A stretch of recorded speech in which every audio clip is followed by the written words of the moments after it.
University of Melbourne are doing a lot of work on these micro-credentialing. Big Picture now has a way into university through their own certification practice, not the HSC. We have a number of students going in year 11 and they're staying at university. The university dropout rate is 48% of students in first year drop out. Hello and welcome to the Help My Wealth podcast, Money Rules or Money Rules. Here at Help My Wealth, we are all about empowering financial success in our community of listeners. We hope you find today's topic both informative and helpful. Hi and welcome to the podcast, Money Rules, Money Rules. I'm your host, Stephen Logan, and as always, Hamish Ferguson is with me. Hamish, how's your day been? It's been great. Always? Well, not always. Yeah. Often? Okay, I'm happy with that. Yeah. I'll tell you what, it's been raining out there today and I nearly got absolutely caned by that. I even had an umbrella and I still came in soaking wet. Well, there we go. Well, how did you fare? I was lucky enough just to get inside as it started. Well, today we have with us Tracey Breeze. Tracey, thank you so much for coming. Thank you for inviting me. Very happy to be here. How did you fare in the weather? Did you get inside before it saturated you? Came in the middle so that I thought I will not get absolutely either one, hit by lightning or too wet. So no, I made it okay. I'm all right. It was pretty angry out there, wasn't it? I'll tell you what, yeah. Well, look, Tracey has been an experienced educator who has worked for the Department of Education for 30 years. She's seen some real innovations in her space, and Tracey was invited to lead the team in New South Wales, opening up the first Big Picture campus in 2015, which was a new design of learning for the Education Department.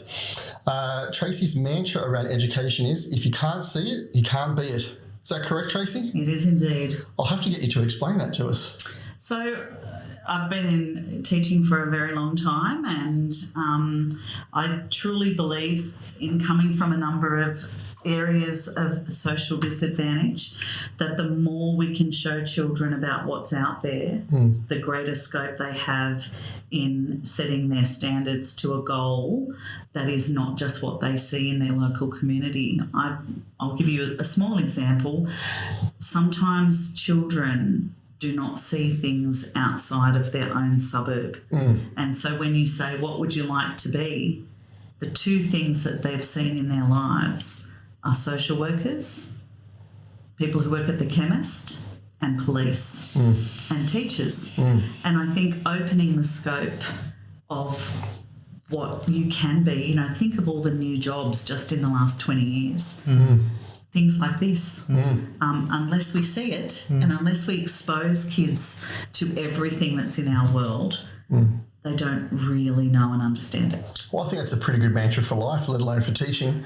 Being empathetic and understanding someone else's point of view is so important. I mean, I used to often say to my staff, someone would come in and they're angry and aggressive and whatever else, or you're on the bus or you're on a train, you see someone and they're really, you don't know what their day has been. You don't know what they're going through. It very rarely has anything to do with you. Do you know what I mean? But because you can't be in that person's shoes, so trying to understand them and give them a bit of space is often, really important, isn't it? Yeah, I have a line for that too. What can I do right now that won't make this any worse? I reckon as a teacher, you'd have to use that every day. Sometimes, yeah. Well, Tracey is currently the principal of the Hunter School of Performing Arts, but you continue to be passionate about, new ways of learning and so forth. So I'm looking forward to hearing what you've got to tell us on education and finances and, the world of the education department. Both things so important to life. So if we can start off, Tracey, I guess share a little bit about your career. All right, so talk about 30 years and so obviously you've started somewhere, all right, and you've ended up where you are now. So do you mind just, for maybe 5 minutes just going through where you started and take us through that? Absolutely. So I came out, very bright-eyed in 1993 to start my career at I was appointed to Shelby High School in Mount Druitt and went out there for only a few days. I was appointed out there and then I picked up a permanent position at St Clair High School, so not too far from Mount Druitt, and started as an English teacher. And then from there I worked there for 5 years, and then I became a head teacher. So I was a very young head teacher, and I was head teacher wellbeing at Riverston High. I moved on from Riverston to Concord High as head teacher English, and then moved at that school to deputy principal. And then in 2006 we were paying a fortune in tolls and childcare and spending over an hour to get 16 kilometres to work. So we thought maybe Newcastle might be somewhere really nice to live. And hey, you get paid the same in Mount Druitt as you do in Newcastle. So that led us, and we had 3 young children at that point, and the lifestyle up here was certainly looking pretty fantastic, and I managed to score a job at Maitland Grossman High.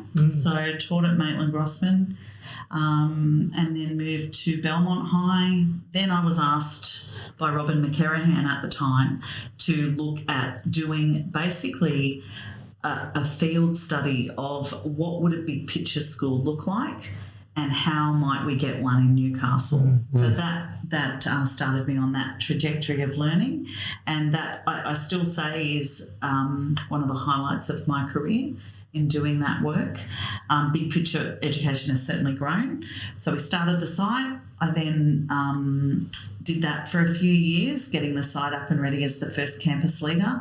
Then I went to Curry High as the principal for 6 years, and then I've landed at the moment at HSPA, which is another different school again because it's year 3 to year 12 and fully selective. So yeah, quite a range of experiences in that time. Range of experiences and a range of geographical locations. Which, gives you, I think, a really good or a healthier understanding of the world. Totally. When you see how other people live, work and learn. So look, for people who don't understand, what's a way of explaining what this big picture, organisation was, the campus? What did you actually do there? What was the idea behind it? So the mantra of big picture is one student at a time in a community of learners. So you are still part of your community. Your community extends beyond the school. We call it Leaving to Learn, where students enter an internship and do that internship 1 or 2 days a week. So they learn in school 3 days a week, internship 1 or 2 days a week. In the 3 days that they're with us, we try and engage them through their passion for learning. So there's a number of distinguishers that we use in that. And, some of the big things that we do differently is every student has their own individualised learning plan. So they learn to navigate their learning with one advisory teacher, very different to high school where the bell rings 40 minutes, you get up, you move, you get up, you move.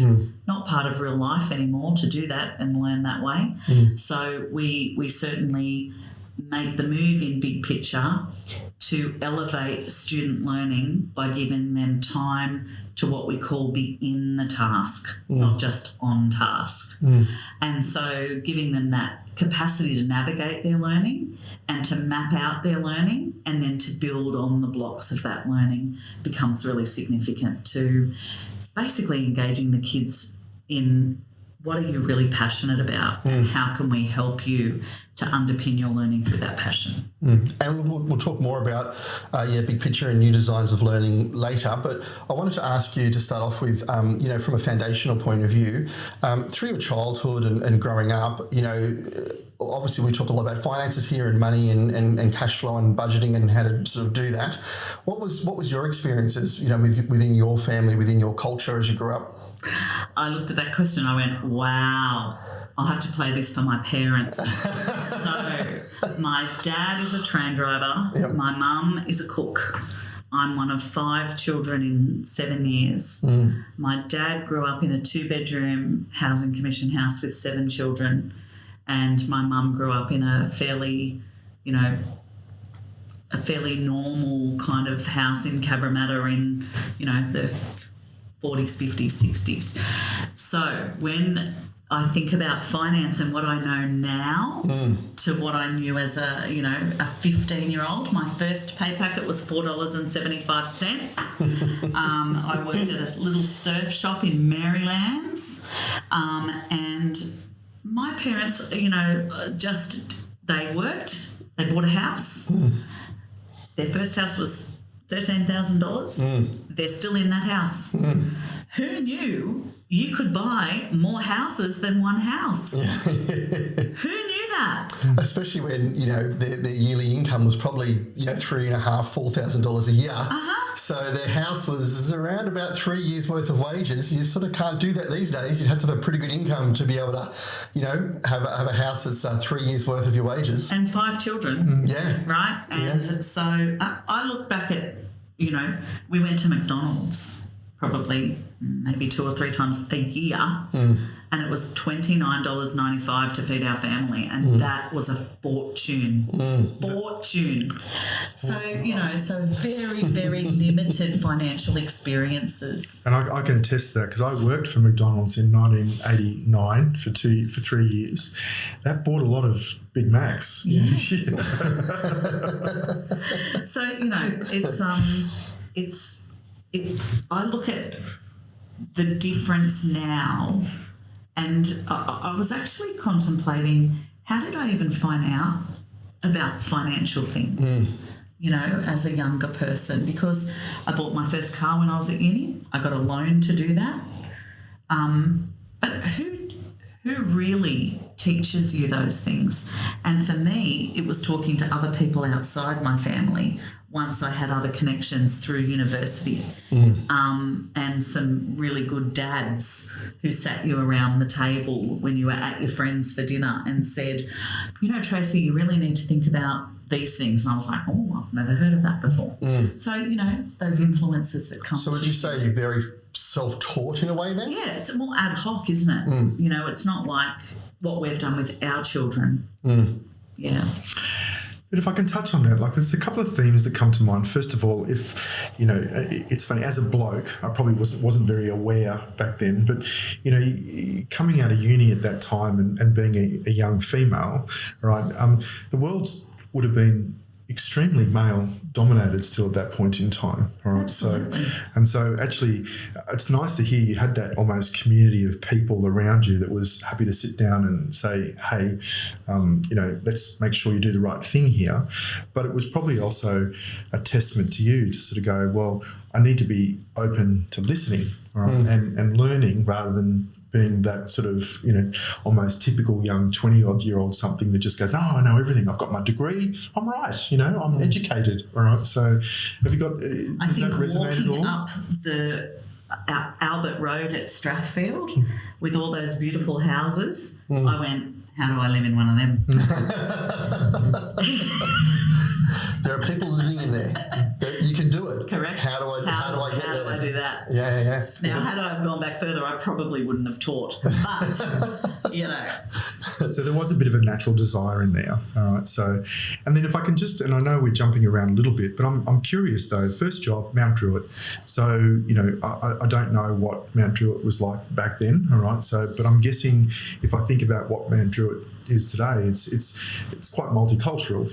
Yes. So did you feel that back then? Definitely. And remember, my husband had grown up in Cabramatta and my mother had grown up in Cabramatta. So my mother grew up in the migrant years of the Italians moving in. My mother-in-law is one of those Italians. Then the Vietnamese came in.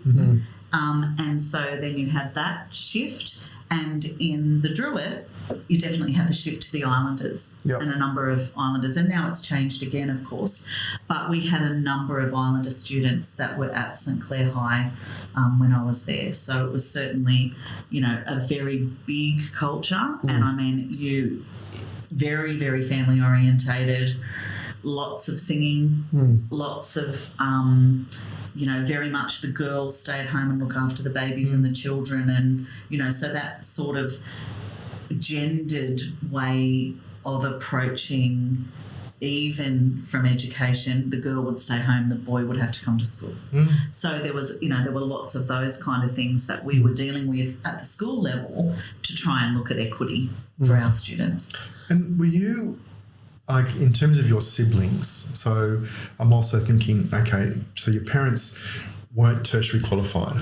All right. So for you to come through, were you the only one, or were I was. yeah? So At 5. right. Yeah. The only one who went to university. So you were the black sheep, is that right, or not really, or were you the prize? My brothers and sister call me the sheriff. Right. So pretty much, I am the organiser. You've given us a good image just by saying that. Just doing that. And if your brother or sister listen to this, they're going to be smiling They right will. now. They will. In the footy tip competition, I'm the sheriff.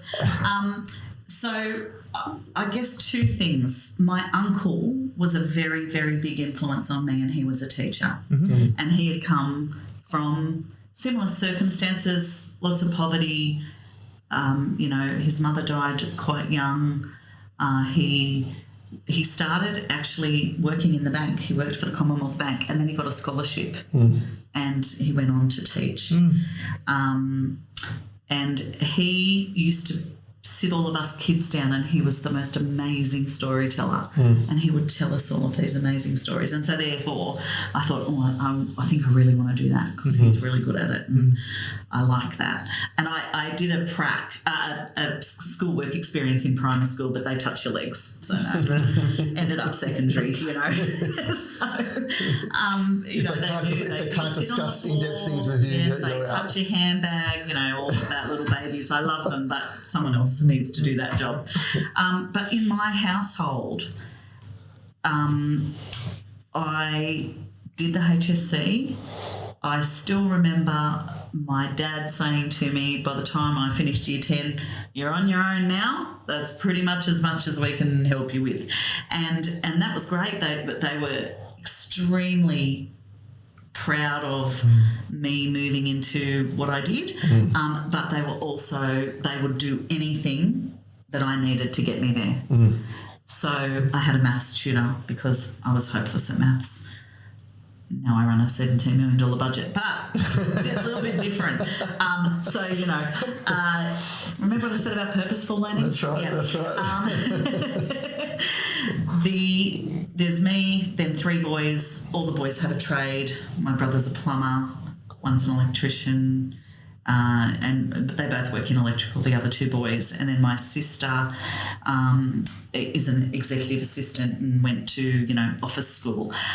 So we all did something, and we all, did something in that sort of, what is your passion? What do you like? What do you want to do? The boys all wanted to leave school. My 2 brothers went on to play football, not to do the HSC. They did it, but it was more about the football.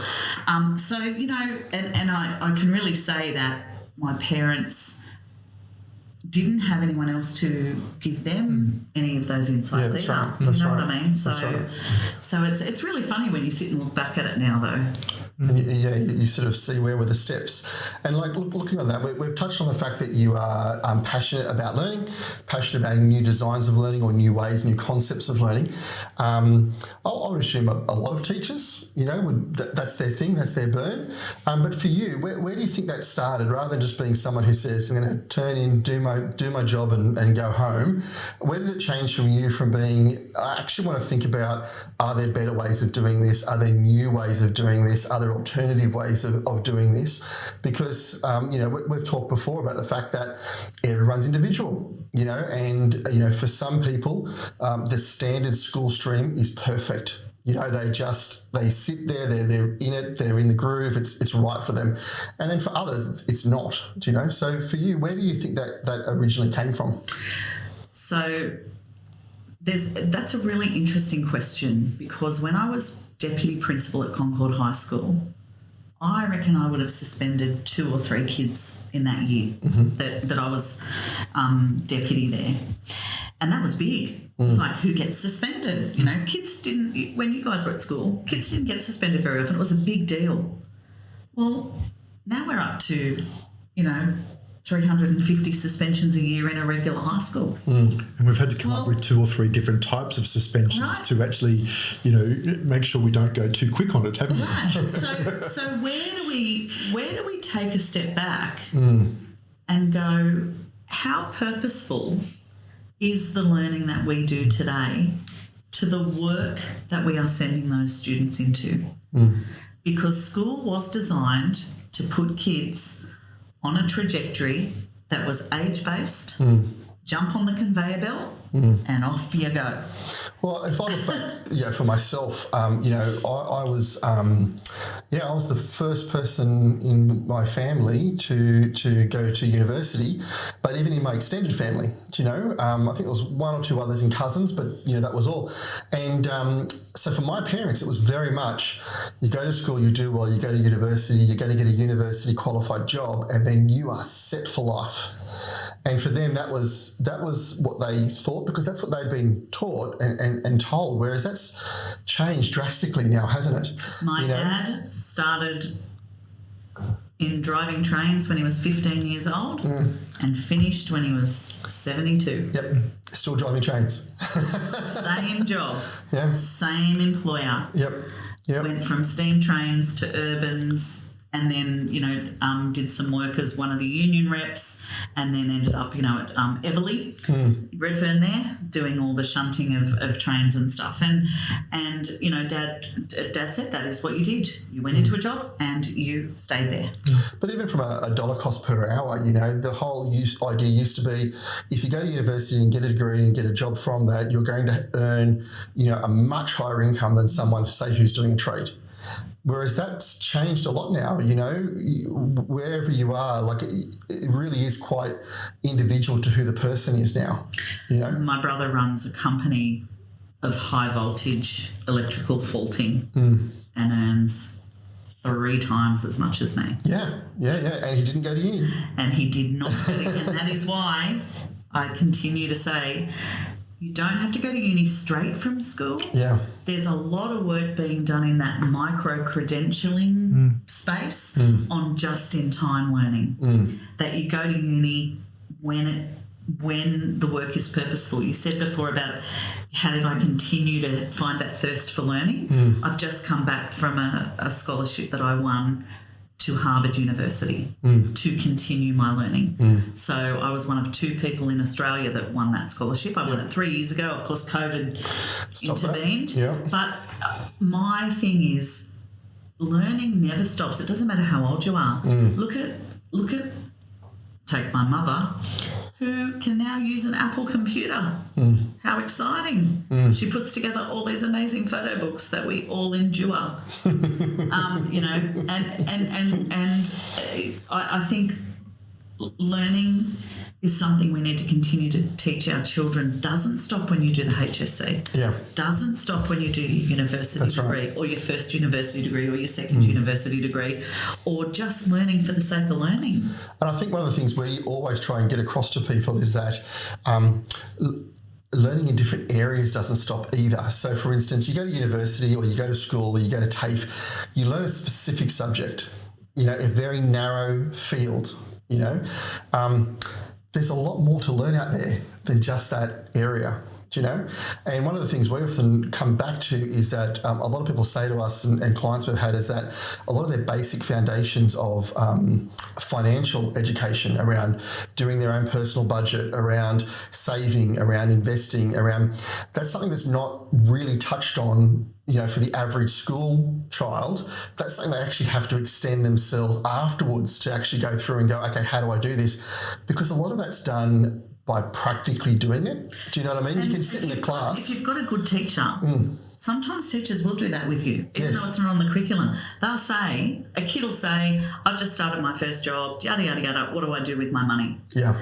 And so they'll go, okay, everyone stop. What do you all do with it? It's not part of the curriculum as well. There's some that's There is in some the in there. curriculum, and there's some financial literacy that's embedded into the curriculum.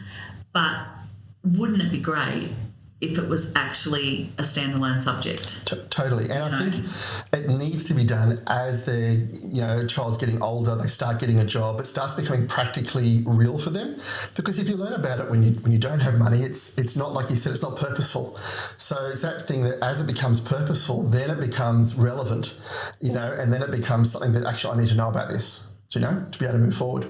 When I was in year 12, we had a stock market club. Oh, really? When I was in year 12, it was 1987. It wasn't a very popular time. But I look back at that now and I go, I wonder how much money they actually made in that. But anyway, there was a little club. You could have held a hedge fund, how to hedge. Well, I should say it was year 11 when it was 1987. So year 12 was obviously the year after, and anyone was like, I'm not going there. That was pretty nasty. That was a pretty bad year. Can I touch on something? Because I think this is it's an interesting subject in terms of, so earlier on you talked about big picture and you talked about being in the learning rather than on the learning. All right. So, and then you started to talk a little bit about the micro learning. All right. So, and I guess as a society we've gone through this journey where there's probably been a lot of generalists. All right, and life has become more specialised though, all right? And so, which is a little bit of a challenge when you think about this micro-learning, because it's all about, specialisation is about saying stay narrow and go deep rather than going wide, if that makes sense, all right? So, and I do remember listening to something somewhere where they sort of talked about this, the benefit of deep learning versus, micro learning type thing. So is that something you've spent much time on over in the There's a fantastic book and it's called Range. Right, okay. And it talks about how learning has shifted to exactly what you said before, Hamish, to a generalist world where, you know how they say kids these days are going to have 14 distinct careers, not just in the same learning area. So they're going to shift and move and change. And that it's not about the knowledge, which is what we had at university. The knowledge was held by the university. Knowledge is everywhere now. You can find out when World War I was or World War II was in 3 seconds on your phone. It's about how do you test that knowledge. It's about how do you add research to that knowledge. So what they were saying was, while we need to go narrow and deep in the learning that we do, we also have to have this generalist skill set where we can apply the different skills that we learn along the way and then go deeply into the learning in those micro credentials. So yes, fascinating. Yeah, it is, because I think that life is so busy and we're thrown so many images and stories and information, information overload. But I think there can be this challenge at times where you can say, all right, do you know about World War II? Yes. Oh, yeah, I know about World War II, right? I can spruik off all this information. Okay. Have you ever sat in a museum that's really shown you pictures about World War II? Do you understand World War II? Do you know what it would have been like then, all right? And so there's that requirement from almost an empathy and an understanding rather than knowledge, to go. And that's the skill, right? So it's not the knowledge, it's the skill. I can say to you, I knew about the stock market because I studied the Great Depression, not because I knew it was a financial institution that made money for people. I knew that it was counter to what happened in the Great Depression because I loved history. Whereas, and you look at the way that university operates now, it's nothing like when we went to uni. Okay. The skill set, and you don't just do a test at the end and you're done. Lots of it is now, and with the evolution of AI, lots of it is now, well, all the information's there. Now I need you to dissect it, and I need you to come back to me and say, okay, how would you then use all of this information in this particular scenario or way of thinking and learning. And I think that's a really important point, because I remember when I was at university, if I wanted to research something, I had to go to the library. I had to spend a very long time looking things up. If I wanted to find an article, I either sat going through through the fish or the computer system to find it, and then I had to go somewhere else to actually go and search for it, and then I had to try and get it out. Like it was an onerous and lengthy task to be able to research really narrow. Whereas now I can literally type into Google anything that I want. And so what you're saying is so true. The university or the school age person now has this very wide and deep pool.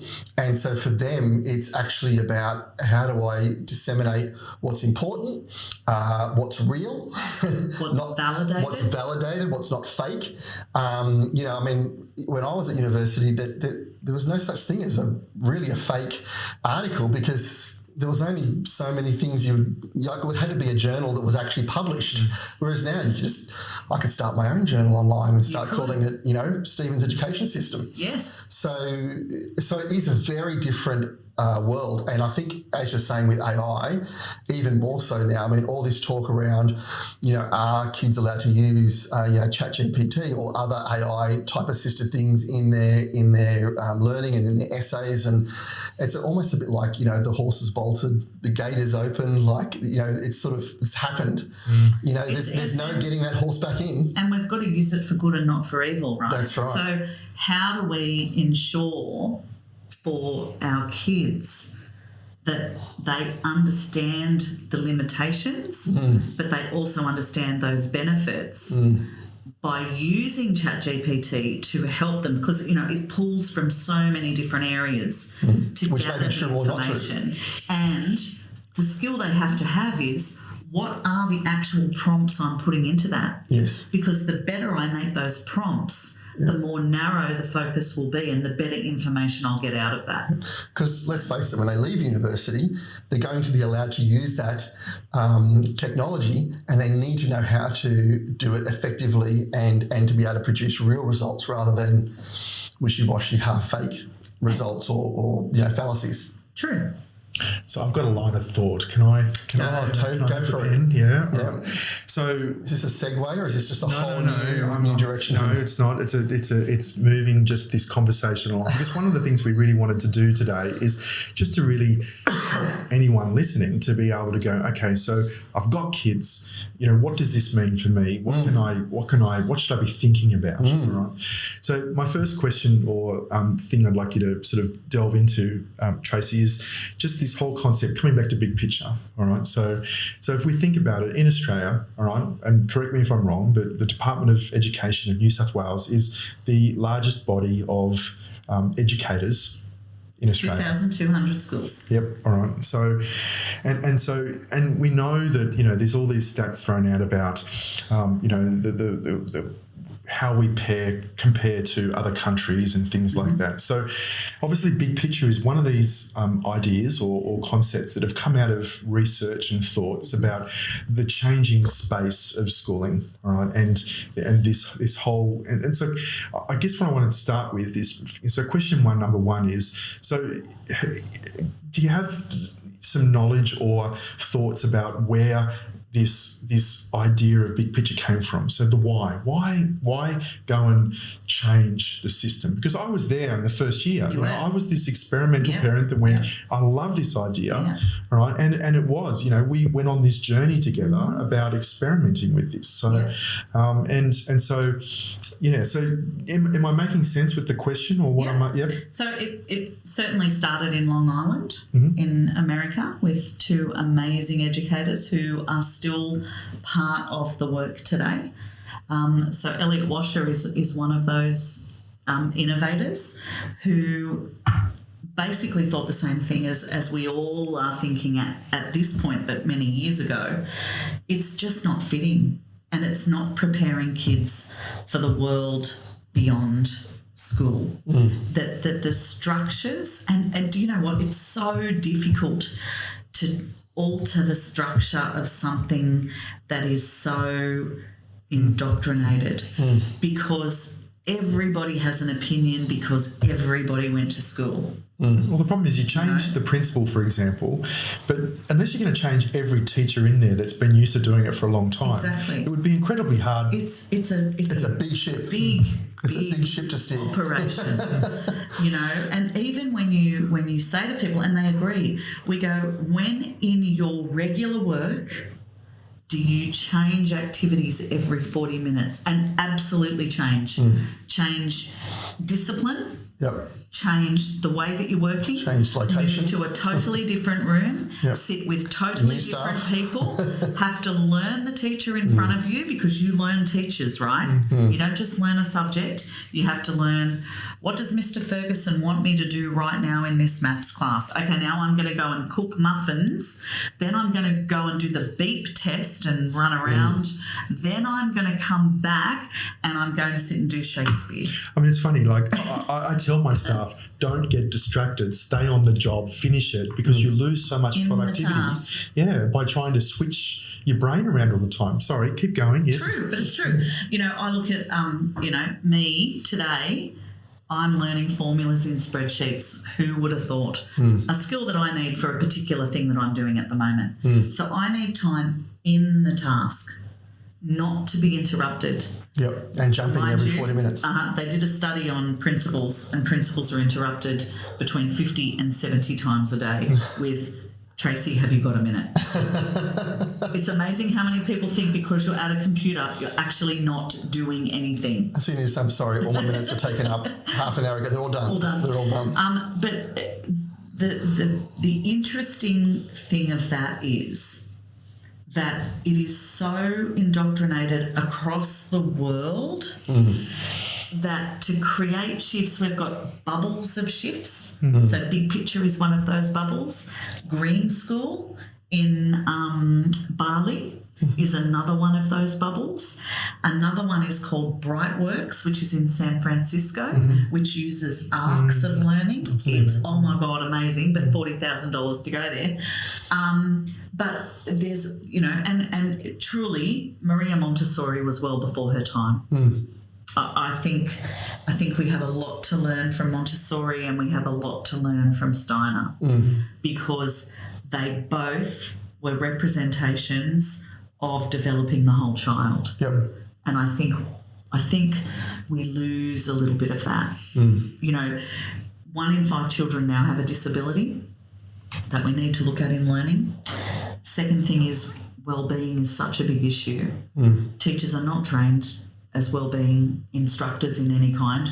We don't have it in the curriculum as in part of the way that we learn.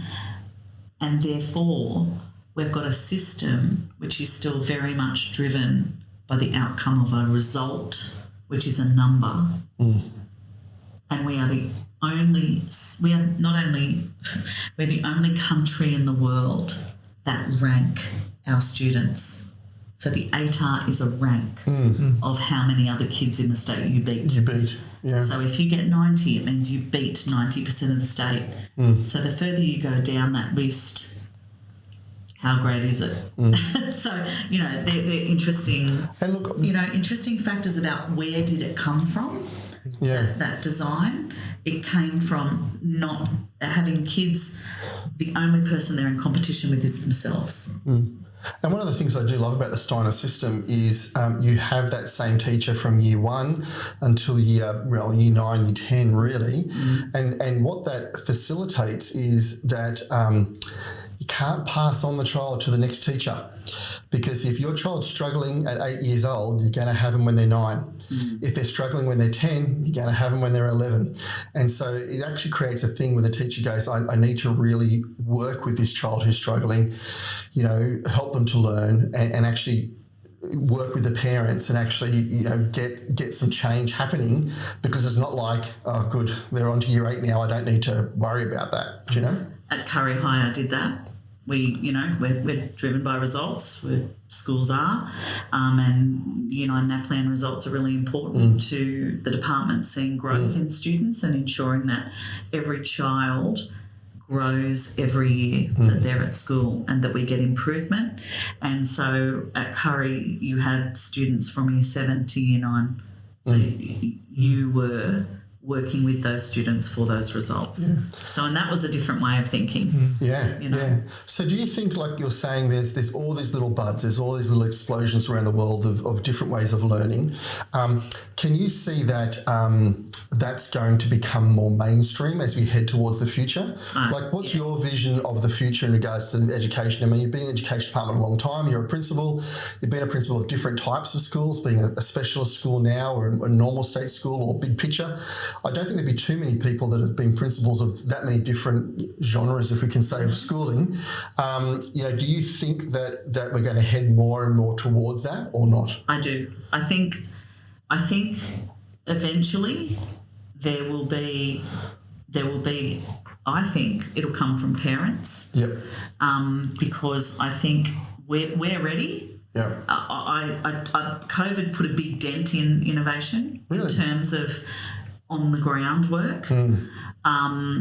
But I think we're slowly coming back to it. And I think the push will come when parents see the value in really looking at schooling in a different way. Kids still have to get the fundamentals right. Yeah. You still have to be literate and numerate. Yeah. Right? Regardless of what that looks like you say, if you are not literate and numerate by the time you're in year 3, it's a real struggle to get to an age-based level of understanding and knowledge around those two things. So I think the more that we learn about that, and to be honest, I mean, I think it's a really important question for teachers, is how does learning happen? Like, understanding how the brain works becomes really important to the way that we work. So do you think change is going to come from parents more so than from the department and from teachers? I think the department is ready. As an entity, the department is ready. They've invested heavily in big picture. But I think it's about having the capacity, because you're also then, like, what people don't understand when you go to change the design of learning, you've got to change the design of schools. So it's no longer looking at the ideas of cells and bells. And so therefore you're looking at infrastructure change. That can be very expensive. And as I said, then you've got to have the appetite of the community around you to want that in their school. And then that, once we get more of that shift, and, the University of Melbourne are doing a lot of work on these micro-credentialing. Big Picture now has a way into university through their own certification practice, not the HSC. We have a number of students going in year 11 and they're staying at university. The university dropout rate is 48% of students in first year drop out. So we've got to change something. Okay. So, they're interesting factors, I think, that we need to invest in to see that shift in the design of learning. So I'm going to challenge you here, all right? So, and obviously, when it comes to education, you're a lot more experienced than I am. But I guess, what I find, and if I think of my own journey as well, that, when you've got young kids and you're trying to make these decisions about education, so you're sort of suggesting that we want to give the power, or the parents need to have the power to sort of help with the change. But your typical young parent, all right, I don't think has any idea what they're really doing, right? When it comes to choosing a school or a system, or, is there this inertia or problem where the average parent goes, well, Warners Bay Primary's been here for 20 or 100 years and they don't seem to kill anyone, so we'll just go down this path. No one has yet died at this school. All right. So, and so the hard part is it's the wisdom you gain from having kids go through 15 years of education, that somehow we've got to take that wisdom and help the next generation. We've also got to trust teachers. Do you know what I mean? Like, one of the biggest things I've learned. So I've been teaching for 30 years in schools with 1,000 students. That means I have 30,000 students over the years, growing, changing, developing, adolescence, with all of the problems that come with kids. And I can tell you definitively, no child in conflict can learn. Regardless of background, age, circumstances, parenting. If your child is in conflict, it doesn't matter what, they're not going to learn. But you've then got to trust in the school and trust in the educators. That I don't know one educator who does not want the best for kids. in my experience. So sometimes we get parents who come in, you know, when you said before, you get some customers in here and they're at a 10 and they're at a 10. They're not at a 10 with me as the principal, but I represent everything that is going wrong for them at that particular moment, you know. And so I get that the idea of choice and the idea of, you know, people make decisions about where their kids are going to go to school sometimes when they're born. What I'm suggesting is the Department of Education now has lots and lots of different options for parents and for kids, and for, you know, really, really great structures for learning support, really, you know, the whole way that we structure, the way that finance moves into schools, the amount of money that we get in those schools. I'm sure you've all heard of SRS, and we're moving closer to 100% SRS in our schools. We have so many specialised things that we can offer parents and that we can offer through the schools. But you've also got to take into account that child. And, you know, sometimes moving schools is a good thing. Sometimes moving schools isn't. And I'll tell you where I see it all the time. You're both going to laugh. Year 9. Year 9 is the year of body changes, lifestyle changes, friend changes, TikTok, Instagram, who am I, what do I stand for, what do I believe in, I hate my parents, I love my parents, I hate my siblings, I love my siblings. So many changes. I hate myself, I love myself. I hate myself, I love myself. I hate Mrs. Breeze because she's making me do maths. You know, there are so many factors in that. That's what I'm saying. It comes back to trusting, you know, and sometimes trusting when we say, you know, you need to go and do this, do it. Sorry, there was just one last question I had in this line of thought. All right, so you see, so of course most of these options, I mean, at least from my perspective, actually, sorry, for the people that don't know, what does SRS stand for?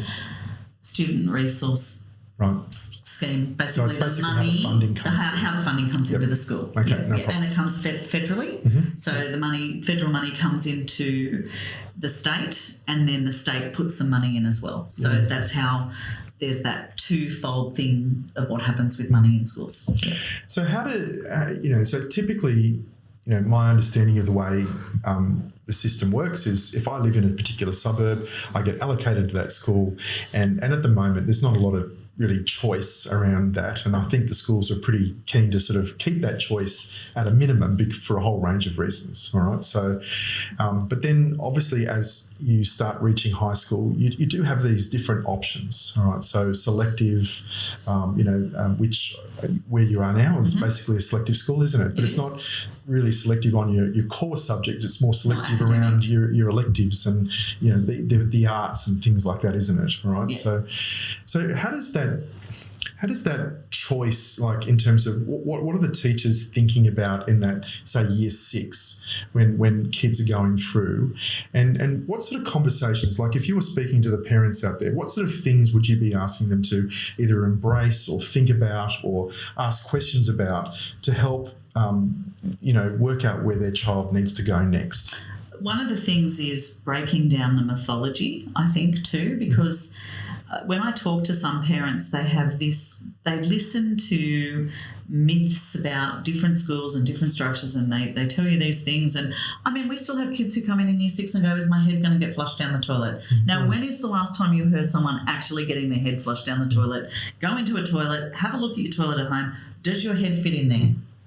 Probably not, to the extent where your whole head is going to be in there. Are you saying the toilet design changed because... When you're 18, the toilet becomes more important for you as you learn other regulations. But what I'm saying in that is there's all these myths, and a lot of it is to do with public schooling. A lot of it is, public schools, oh my God. Do you know, the best thing about public schools is you rub shoulders with kids from every single way of living. And that gives you a greater opportunity of empathy and a greater opportunity to see how other students live. It can also give you a greater appreciation for the life that you have. And I think sometimes our teenagers lose that. So, and you know, I think from my perspective, you can still change schools. There is still the capacity in a public school to change schools if you meet a particular criteria. So there is still the capacity to do that. I know from my experience, my daughter was no good in a very, very big school because she got a bit lost in that. And so we moved her to a smaller environment. But that was with the department and looking at, various ways that happened. And, you sometimes you've got to know the rules, though, in order to be able to find them. So, my suggestion always is do your homework, go around and visit, go to all the open days, go and see most places have an open day now, go and see what's on offer. Talk to people, talk to the teachers in the school and then make an informed decision on that. So I guess if there are parents out there, and if we think about, call it Newcastle as an area, then, one of the common things is you might hear parents who go, I really want my kids to go to Merewether because it's the selective school, all right? So, and so, I guess what are the things, what are some reasons why that's a good thing to send your child there, and what might be some reasons where you sort of go, okay, don't follow everyone there, that's not going to possibly be good for your child. So, Merewether is a great school, operates very, very well, does very well, gets great results. If your child is looking and is yearning for that competition and that high-level academic competition, it's wonderful. But it also has great leadership opportunities, great sporting opportunities. Often kids who are very bright are also good at some kind of sport. They do really well, at state swimming and all of that kind of stuff. Volleyball, I know that, I've worked with a number of students and actually 3 of the Duxes from Merewether. So I know that structure quite well. Again, square peg, square hole, academic achievement. If that's what you want, that's where you go. On the flip side of that, it's very student-based too, isn't it? Not parent-based. No, it has to be the kid going, this is what I want to do. Absolutely. On the flip side of that, what if you've got a really intelligent kid who really loves their local, loves having local friends, loves being in the community, does all the things around the local community? Do you take away their opportunity to be ducks of their local high school? Yep. And that's what I'm saying. It's seriously so individualised, in terms of horses for courses. If your kid dances around the lounge room and loves to get up and down and goes to dancing and, does that really, really well, is that really kinesthetic learner, is a performer, get them to HSPA. It's awesome. But you've also got to be talented to get into HSPA. We get a lot of kids who, they go, oh, well, I really love music. But you actually have to play a musical instrument and you have to, do more than dance to Taylor Swift. So do you know what I mean? Yeah, so I really do believe schooling is becoming more and more individualised as we go through. And the more that we as a department can cater to those things, all the better for our kids, Absolutely. Hunter Sports, awesome school, brand new. Oh my God, it's so amazing. Get in there and have a look if you've got a talented sports kid. Don't believe all the mythology. Get in there and have a look. That's what I mean. It's really important.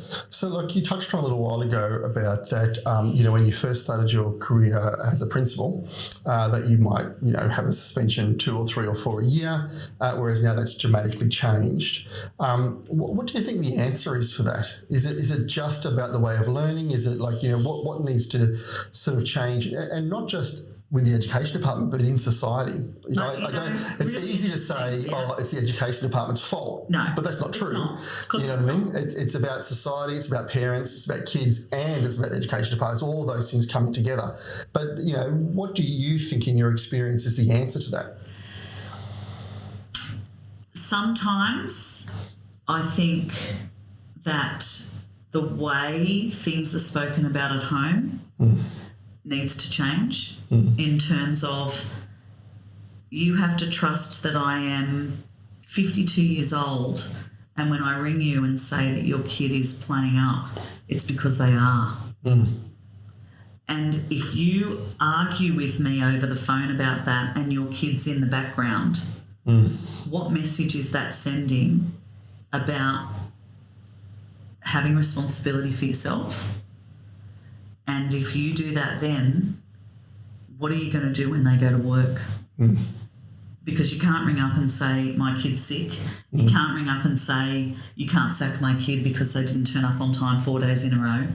You can't ring the boss and say, you were mean to my son yesterday and you made him go and get a, felt hammer and you bullied him. And that, don't get me wrong, stuff like that does happen. But what I'm suggesting is, I think sometimes we have to look at reclaiming what the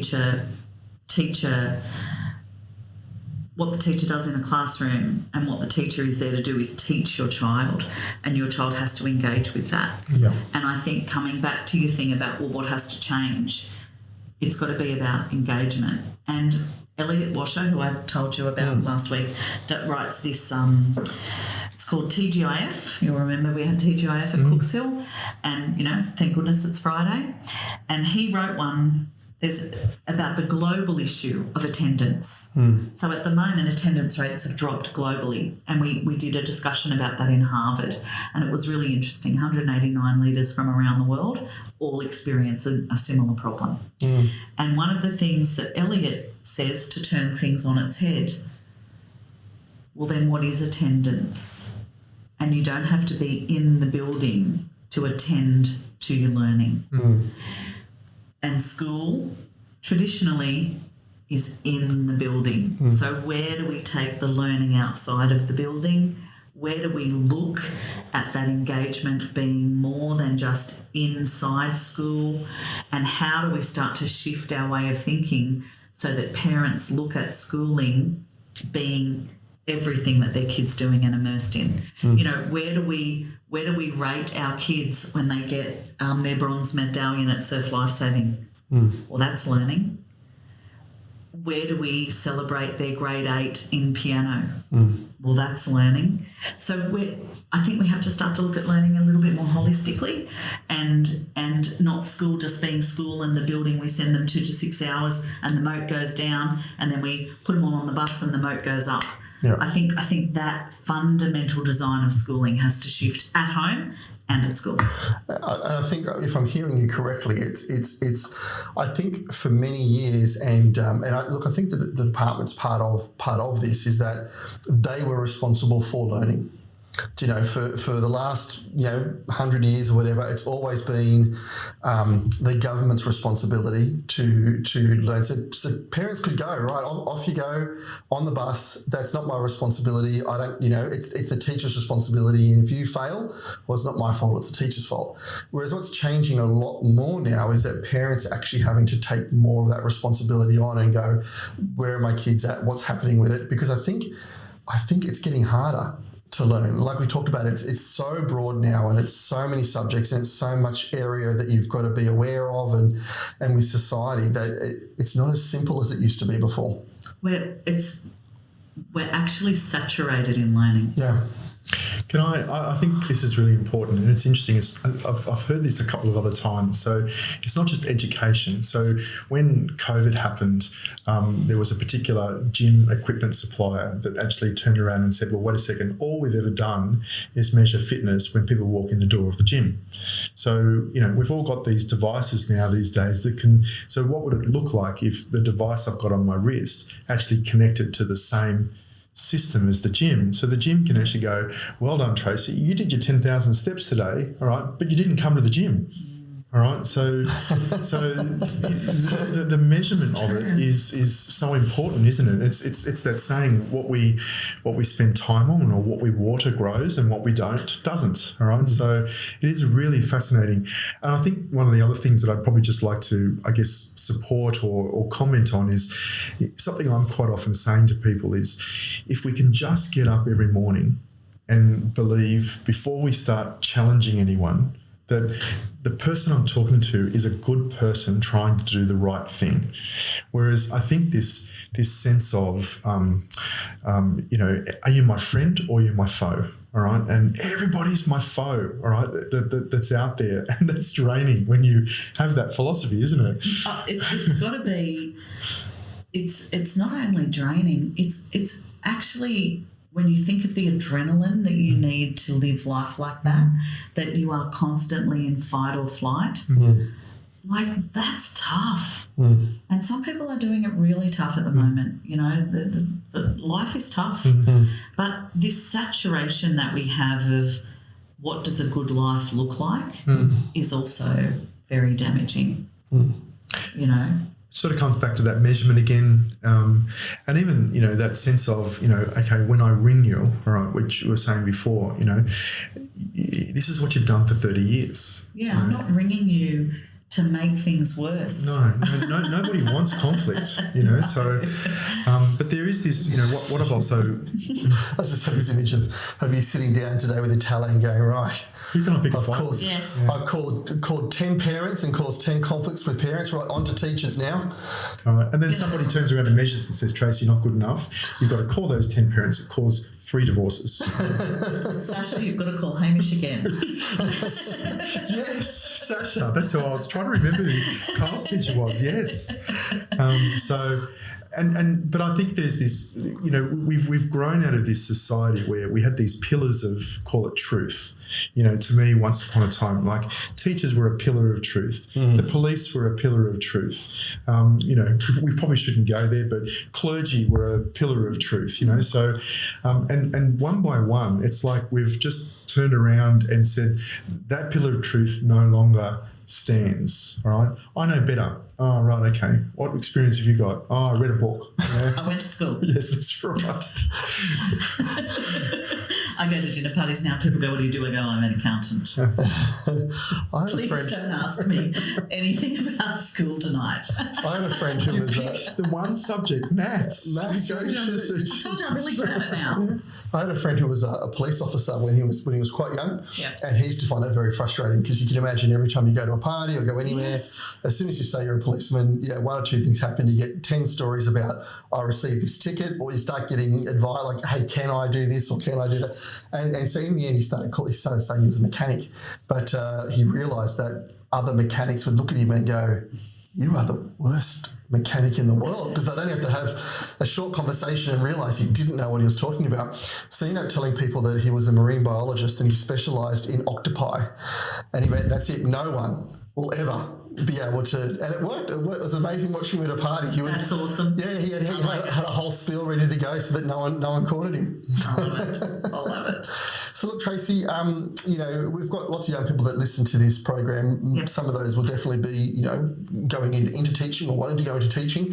If you could say something to them around their future career, around, you know, learning, around, you know, them getting started in that profession, what would you be saying to them? It's absolutely the most amazing job when it's amazing. You literally teach the future. You teach when a kid comes back to you, and I'll give you an example. I taught a girl at St. Clair High, so I would have taught her in about, I reckon, 1995, and she was having some struggles. You know, life was tough. She was having a number of different things going on in her life. And then 3 years ago, I got a Facebook inbox, and the title of it was Came Back to Show You I Could Fly. That was the novel I taught her in Year 9. Wow. And she was letting me know that she had fully trained as a vet and that life was good. And she said, you will probably never understand the impact that you had on my life. And I think you don't know it necessarily when you're in it. Oh yeah, I mean, look, You know? I can look back. I had lots of teachers, but I can look back and there are specific teachers that changed the trajectory of my life, the course of my life, do you know? And it had very little to do with what they taught me. The subject, 100%. Lots know? of kids hate English but still like me. Well, I tell you what, my 3-unit ancient history teacher was by far one of my favourite teachers, and she, you know, just the relationship she had with her students, you know, changed how you viewed the world and yourself. Did you do the history of the Peloponnesian War? Yeah, That's what I did. We did. I did ancient Assyrian as well. That was pretty good. But yeah, so you know, it's an odd subject to say that teacher changed the trajectory of your life. Because let's face it, how often do you use ancient history now, other than, you know, when you're at a party and you want to have an odd fact? But she did. Yeah. She did, you know. And so my advice to young people is, it is an extremely honourable career. It is a career that has no 2 days are ever the same. And I think that's really great when you're working. No 2 days are ever the same. It's a job that you have to love doing. And you will have kids who will challenge you. But what I always say to those kids is, let's find out that answer together. Sometimes you don't know the answer. They'll ask you funny things too. Kids ask you some really interesting things. Miss, I'm taking a girl on a date. What should I do with that first kiss?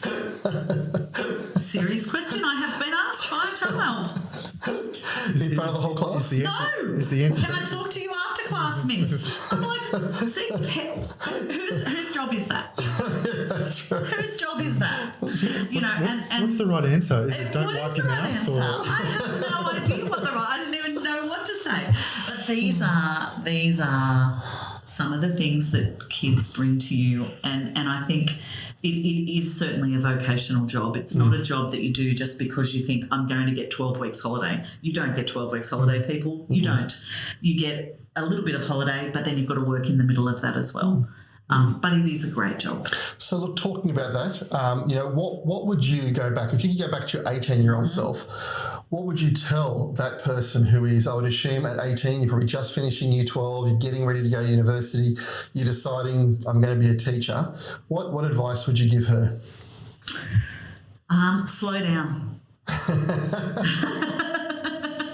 Slow down and smell the roses, or just slow down in life in general? Just slow down and enjoy. Yep. You know, I was that kid who was always ready for the next thing. Yep. And I think sometimes, you know, I look now and I go, oh my God, I'm 52. Yep. I'm going to be a grandma in 2 weeks.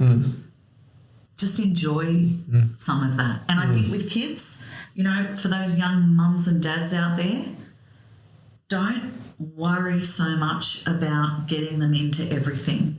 Where is there some downtime for you and your family? Otherwise, you run to netball, you run to soccer, you got this one going to swimming, this one's got a birthday party on. You try and slow that down a little bit and don't think your kids have to do every single thing that's put in their face, because, you know, there is just so much that's in front of kids these days. So, you know, slow down.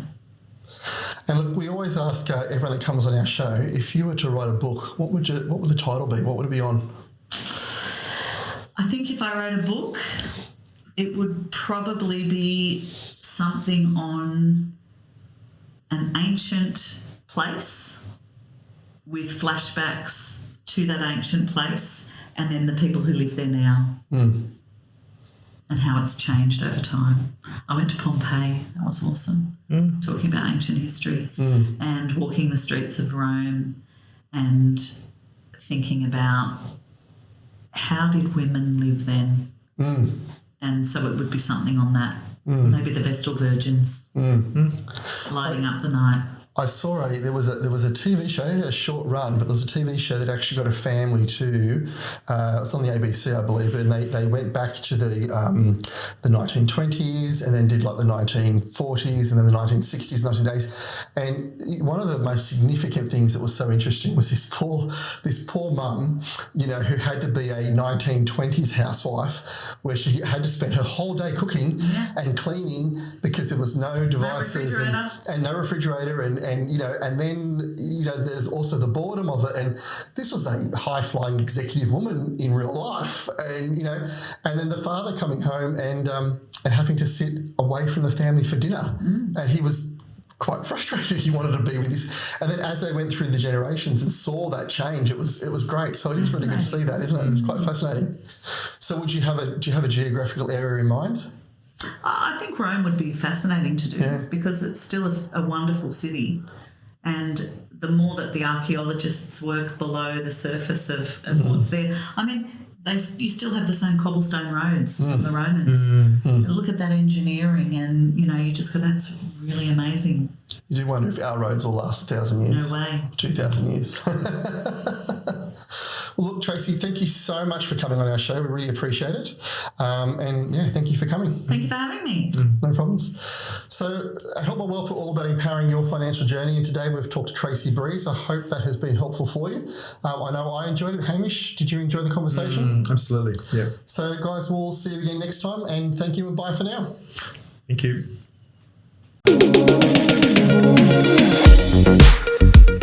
The information discussed by the Help My Wealth and the Money Rules podcast is for education and entertainment purposes only and is general in nature, and it is not advice.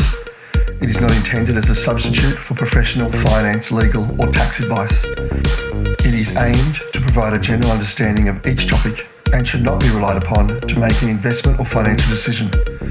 It is strongly suggested that you seek professional advice regarding your own individual circumstances before making a financial decision. Help My Wealth and the hosts of the Money Rules podcast are not aware of your personal financial circumstances. Before making any financial decisions, you should read the product disclosure statement and, if necessary, consult a licensed financial professional. Do not take financial advice from a podcast.